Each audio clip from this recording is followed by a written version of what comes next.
Selamat pagi semuanya. Senang bisa berkumpul kembali sebagai satu keluarga di dalam kerajaan Tuhan. Kita sangat bersyukur Tuhan memberikan kita kesempatan hari ini boleh bersama-sama bersekutu, melewati masa-masa yang sulit di dalam kehidupan kita, dan kita patut untuk bersukacita di dalam Tuhan. Amin. Karena sebagaimana tadi lagu yang kita dengarkan, kasih Allah tidak berkesudahan, selalu baru setiap pagi untuk kita bisa terus memuji kebaikan Tuhan. Hari ini kita akan mendengarkan lagi firman Tuhan yang akan menyegarkan Bapak Ibu dan saya secara pribadi terutama, untuk kita terus melihat kebaikan Tuhan di dalam kehidupan kita. Sebelum kita mendengarkan firman Tuhan, mari kita bersatu di dalam doa.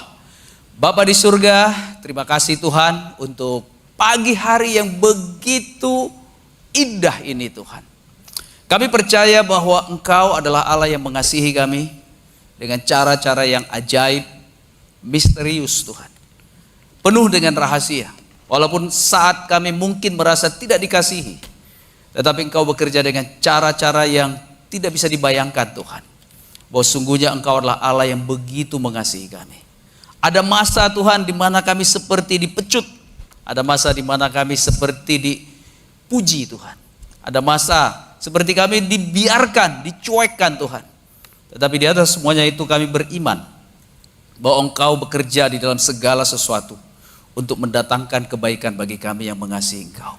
Biarlah firman yang akan kami dengarkan sebentar ini memberikan kami semangat yang baru, keyakinan yang baru, dan juga sukacita yang baru di dalam Engkau.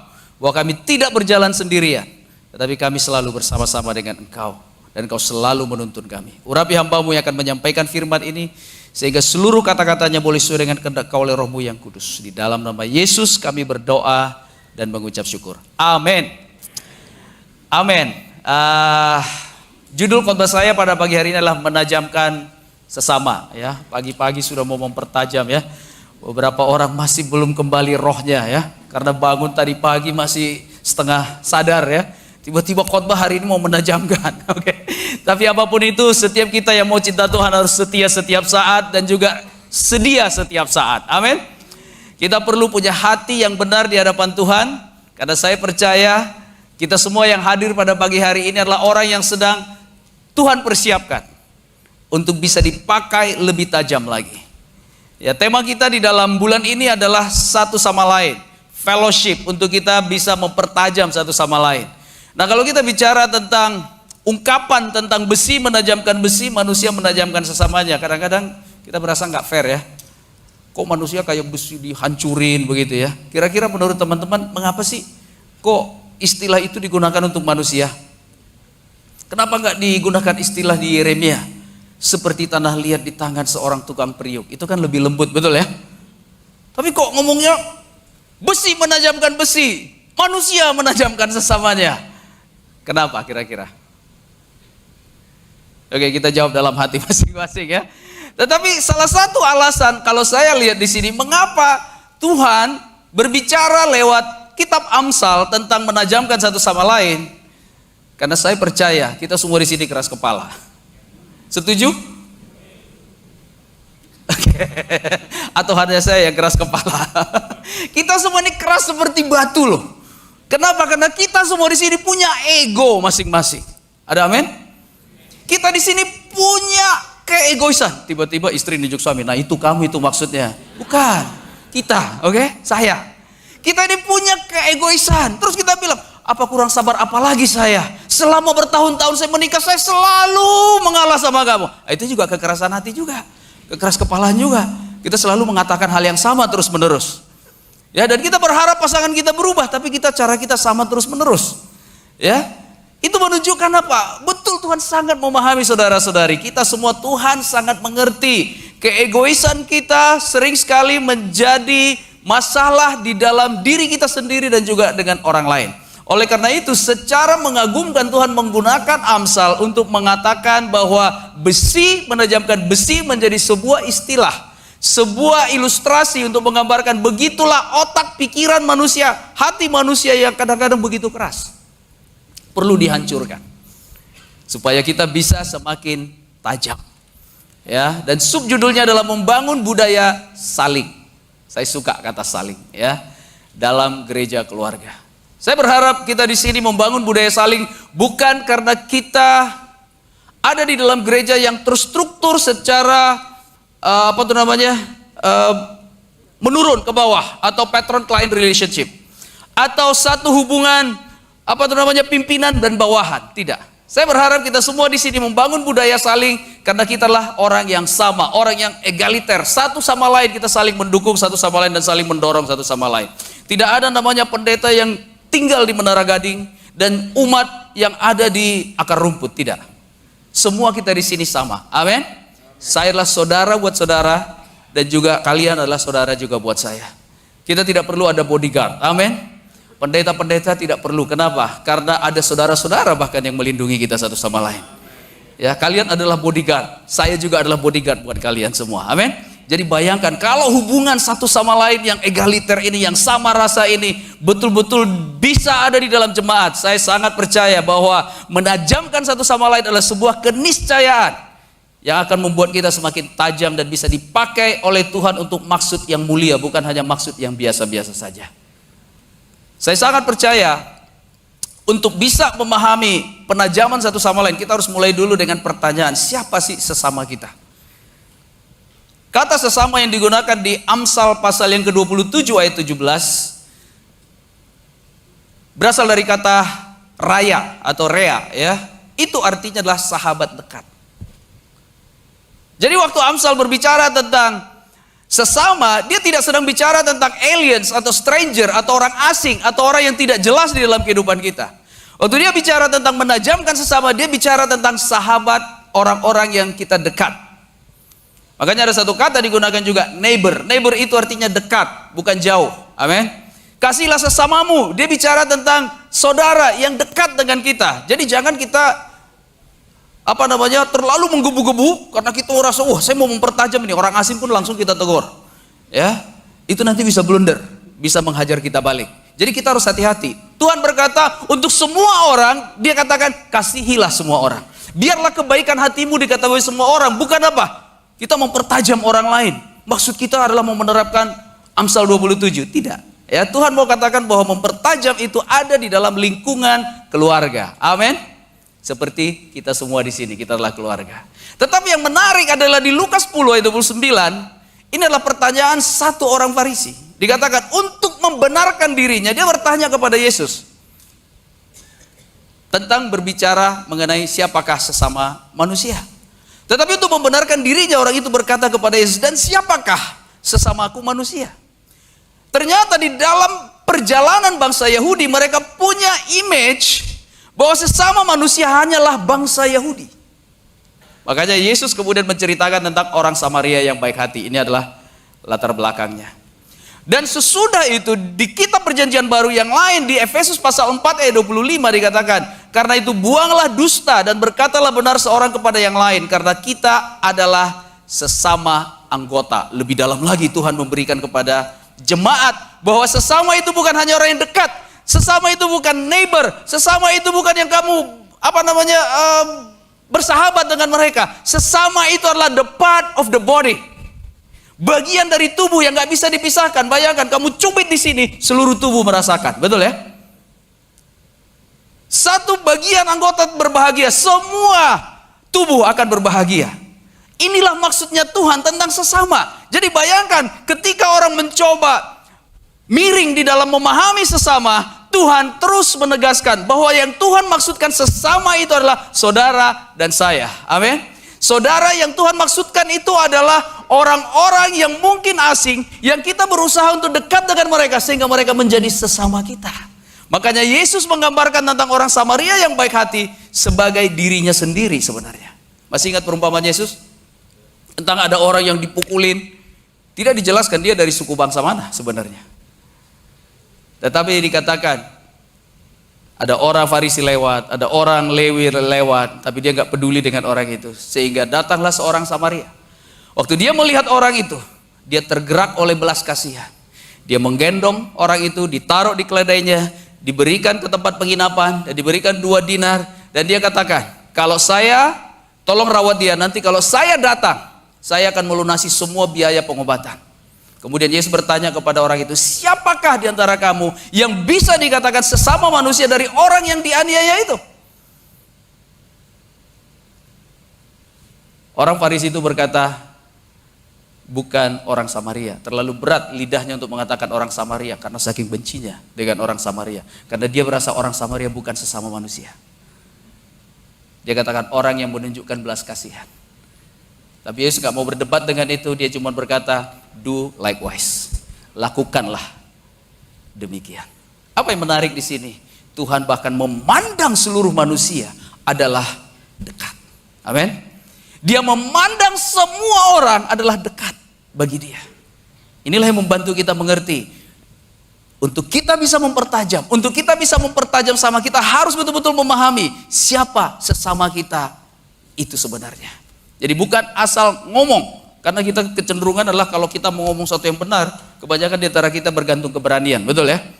Ada orang yang cukup berani ngomong, tapi ada juga orang merasa menahan diri karena tidak berani. Jadi ngomongnya ke siapa? Ke diri sendiri. Makanya seringkali stres. Ya, kita mau ngomong tapi nggak berani. Orang yang berani, oh dia hajar. Sebenarnya itu mudah untuk mengatakan itu kepada orang lain. Ya, tapi saya mau kasih tahu saudara-saudari, bukan masalah berani atau tidak berani, tetapi lingkungan seperti apa yang kita perlu punya untuk kita bisa mempertajam satu sama lain. Saya sangat percaya bahwa penajaman satu sama lain itu akan efektif dalam lingkungan persahabatan. Amin. Tidak pernah efektif kalau penajaman itu di dalam lingkungan permusuhan.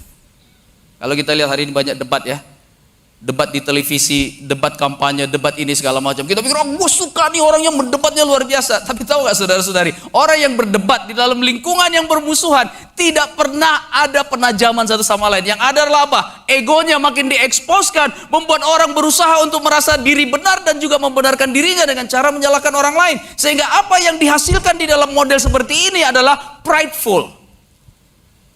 Sehingga apa? Alih-alih terjadi persahabatan yang lebih dalam, yang terjadi adalah friksi, ketegangan, dan juga permusuhan yang lebih dalam kepada satu sama lain. Kita adalah agent of peace. Amin. Kita semua adalah agen-agen perdamaian. Tuhan sangat ingin kita bisa mempertajam orang lain, tapi mulai daripada keluarga ini. Dan apa sebenarnya tujuan mempertajam, saudara-saudari? Saya sangat percaya bahwa tujuan mempertajam tidak lain tidak bukan supaya kita sama seperti Kristus, supaya kita sempurna sama seperti Kristus. Ada di sini yang sudah sempurna? Tidak ada ya. Kita semua masih on proses, masih ongoing proses untuk bisa menjadi sempurna.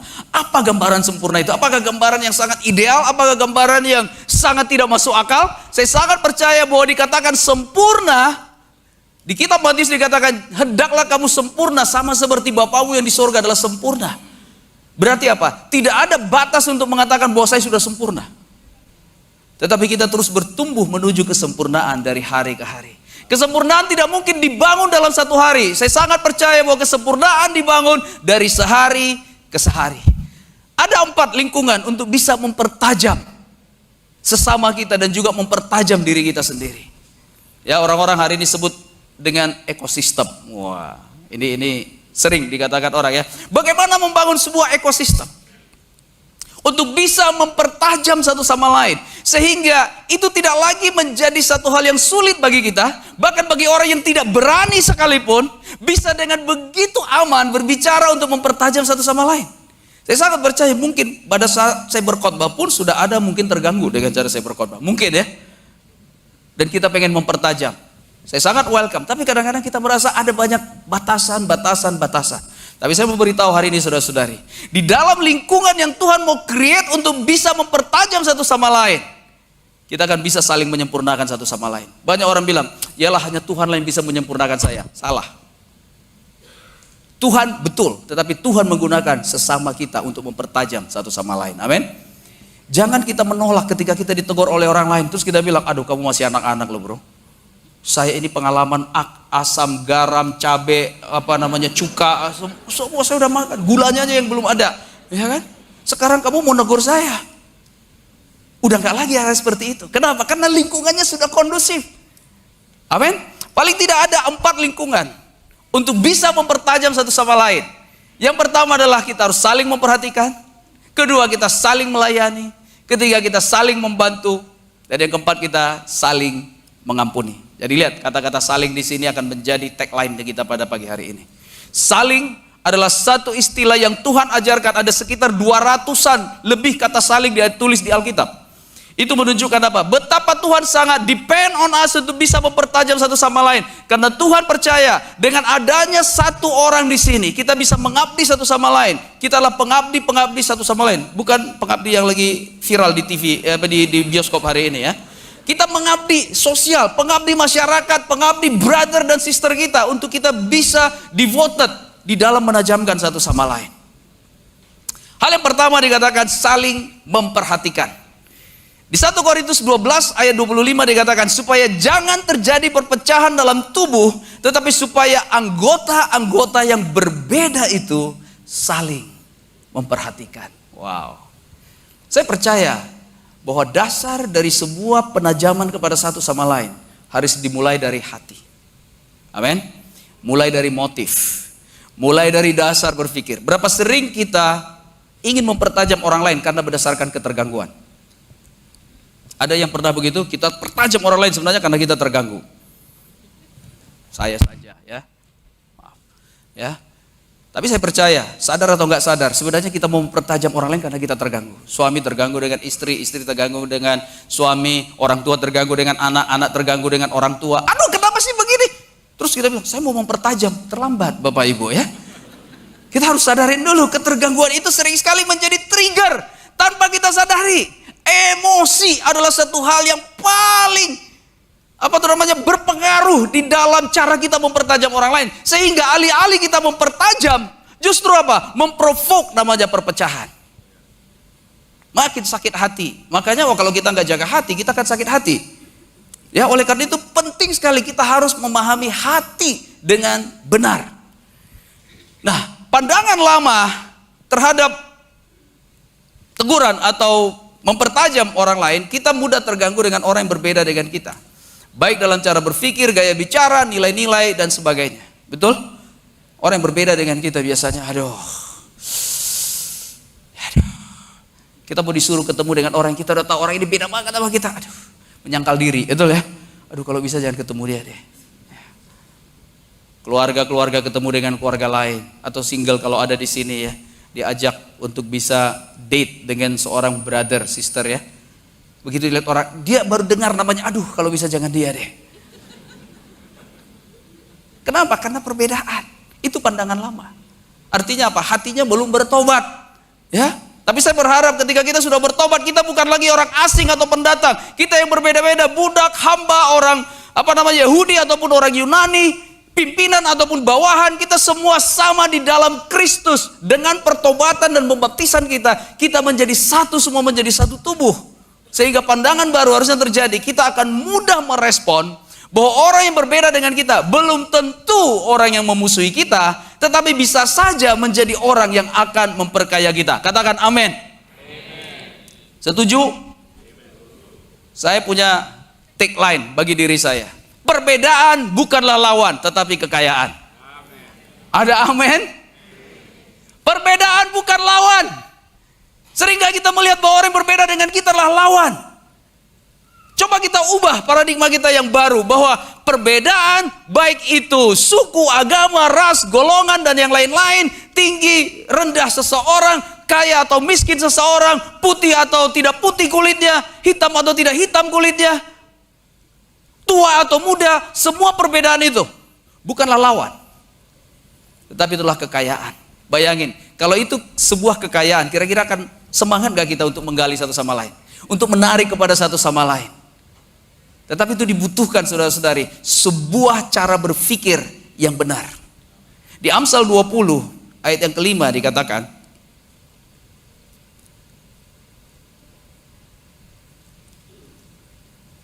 Amsal 20 ayat yang kelima, itu tidak ada di slide, kita buka sama-sama.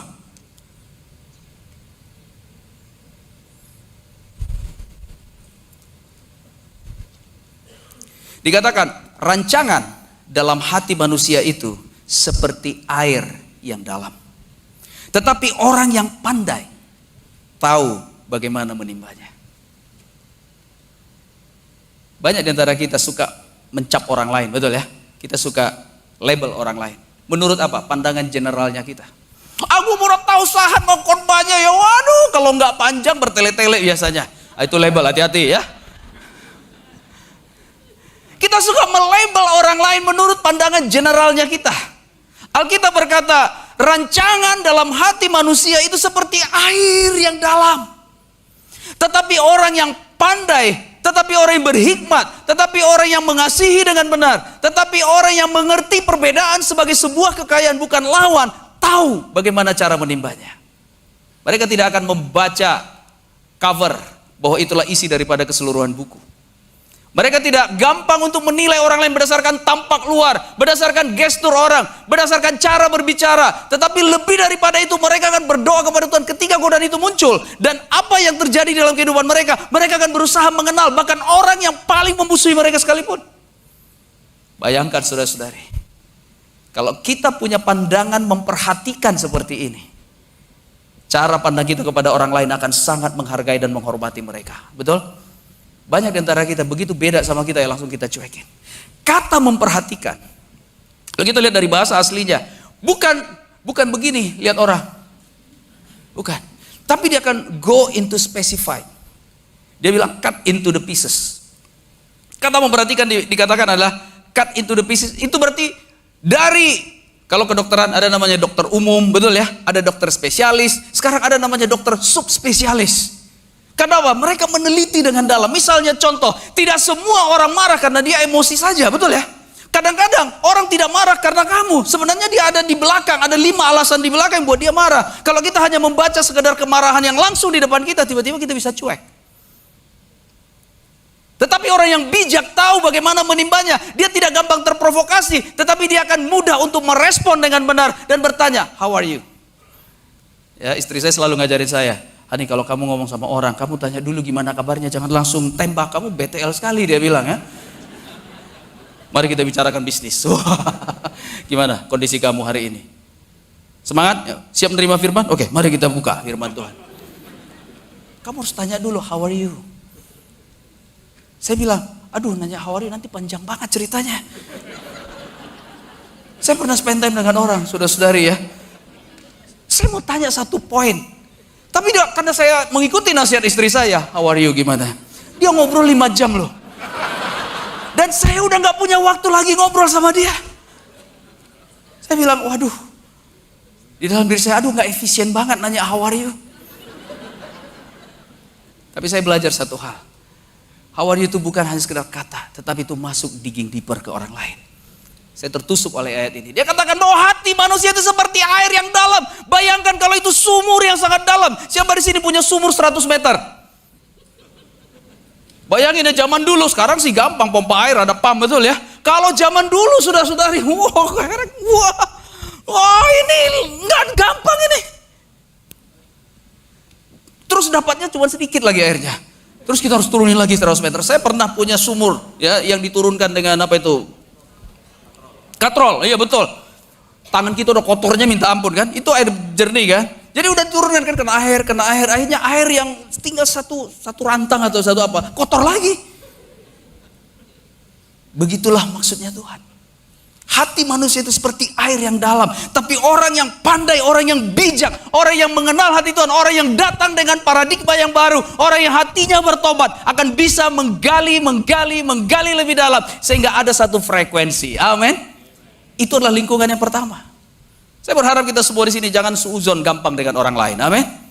Orang pakai masker, memang dia nggak mau ketemu sama saya, nggak mau ngomong sama saya. Jangan dong langsung negatif begitu, ya.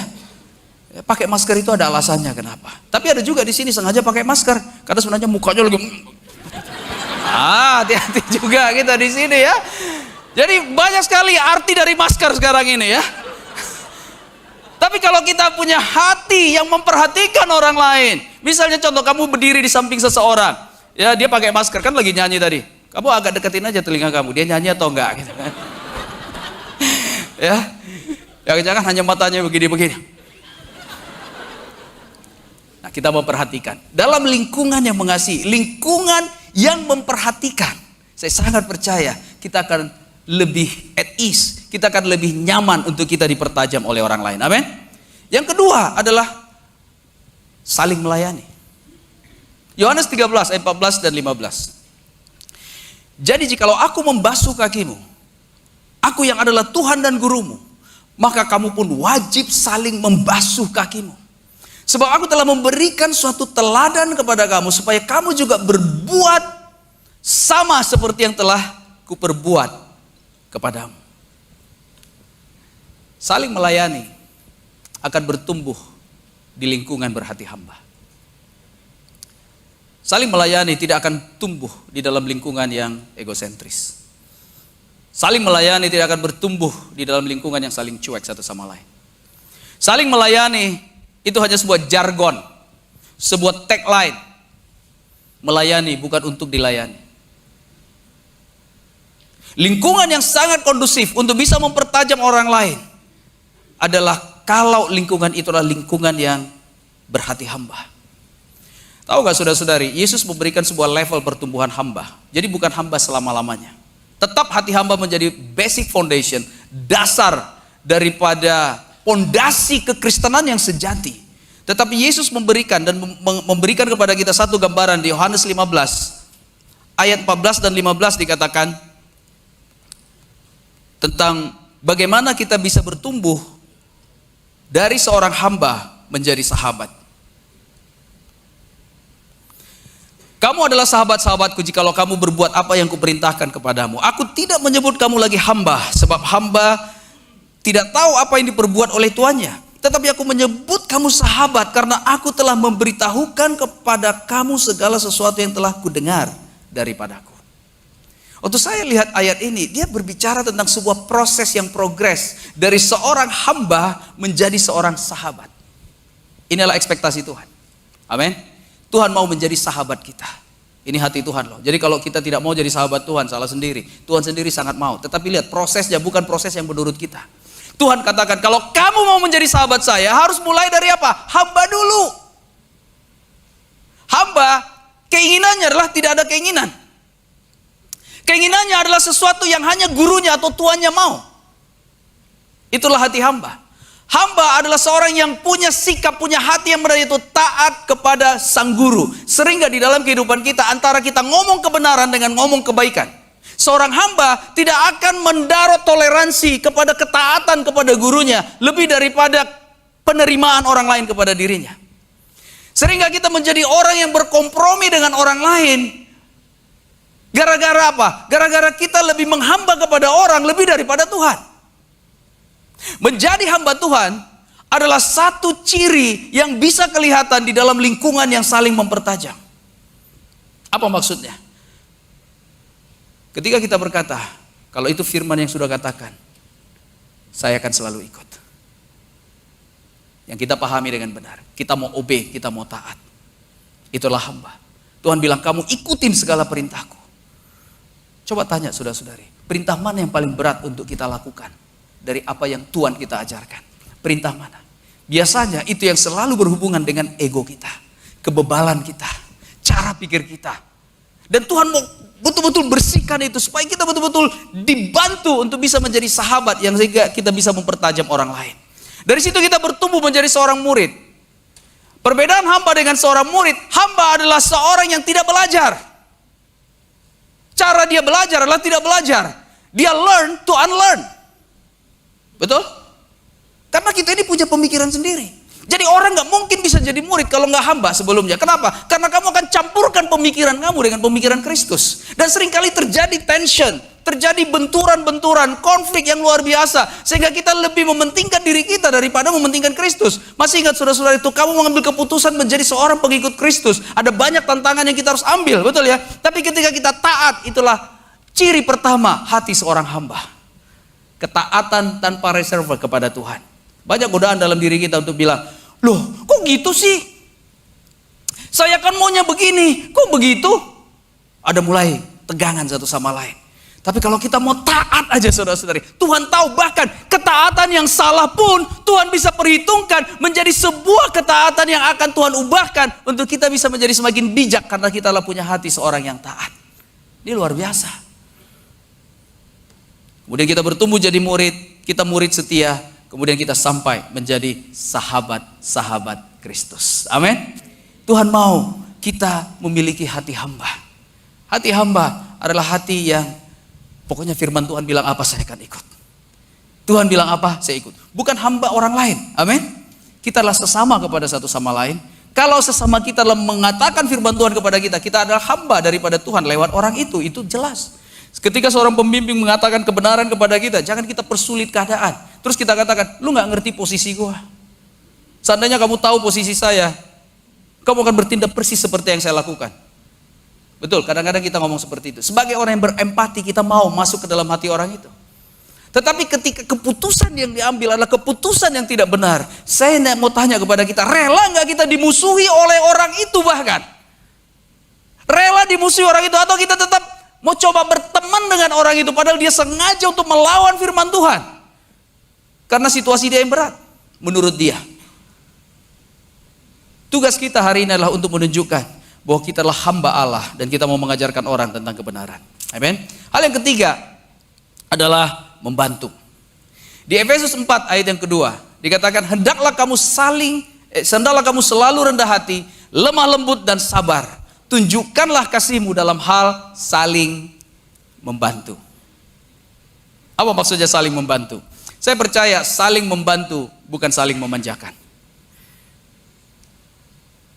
Saling membantu bukan saling membuat orang lain jadi tidak melakukan tanggung jawabnya. Itu sebabnya di Galatia pasal 5 dikatakan, marilah kita saling berbagi beban, tetapi juga bertanggung jawab untuk menanggung tanggungan kita sendiri. Share your burden, but carry your own load. Jangan dibalikin. Load kita bagi-bagi ke orang lain, padahal itu tanggung jawabnya kita. Aduh, gue udah overload. Bentar dulu, saat teduh jangan overload. Saat teduh lah tanggung jawab kita, amin. Jangan minta orang bersatu dulu buat kita. Aduh, gue udah gak bisa baca, mata gue udah sakit, tolong bacain dong. Terus habis itu, kasih dong pengertiannya, insight-nya apa insight-nya. Udah dikasih. Terus gimana cara mempraktekkan? Terus praktekin biar aku bisa belajar. Bayangkan, carry your own load. Tuhan katakan, saat teduh dekat dengan Tuhan adalah your responsibility. Amin. Bukan responsibility pendeta. Tahu nggak bro, kenapa quiet time gue agak jelek hari ini? Belakangan ini. Khotbah yang gue dengar ya, aduh nggak memberi inspirasi bro. Alkitab gue hilang bro. Handphone gue lowbat terus. Begitu buka Alkitab lowbat. Iya iyalah. Karena medsos dulu yang dibuka. 8 jam dia buka medsos, baru belakangan dia, oh iya quiet time, kata pendeta kemarin harus quiet time. Udah tinggal 5%. Terus bilang, aha ini namanya good news ya. Nggak boleh begitu. Carry your own load. Jadi yang kita bantu apa? Apa maksudnya saling membantu? Membantu ketika orang beban.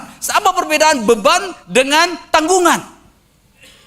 Beban adalah ketika nalar sudah tidak lagi berfungsi dengan baik. Bukan reason, bukan excuses. Nalar tidak bisa lagi berfungsi.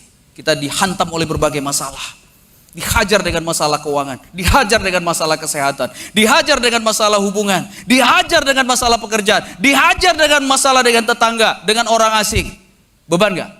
Oh beban. Ada yang pernah mengalami masalah seperti itu? Biasanya jarang ya, tapi ada aja. Nah, itu namanya beban. Nah itu jangan bilang, oh ini adalah load saya. Ditanya gimana kabar? Baik. Serius, are you okay? Oke. Emang gak ada yang peduli lah, gak ada yang bisa diandalkan manusia di dunia ini. Saya mau bergantung kepada Tuhan saja. Waduh, kelihatan rohani, tapi sebenarnya itu adalah kamu mau tanggung beban kamu sendiri. Tuhan katakan share your burden, but carry your own load. Amin. Tuhan mau kita saling membantu dengan jelas. Tuhan mau kita betul-betul membantu dengan benar. Ketika orang bilang, saya mau dibantu dalam hal ini, kita harus menjelaskan lagi atau mengelaborasi lagi. Apa maksudnya mau dibantu? Kalau itu hanyalah untuk cara memanjakan dia, hati-hati saudara-saudari. Jangan-jangan kita terjebak di dalam masalah orang lain. Misalnya, kita udah tahu ada seorang bermasalah keuangan. Itu ya hal yang paling sering bisa terjadi di antara brother sister, betul ya?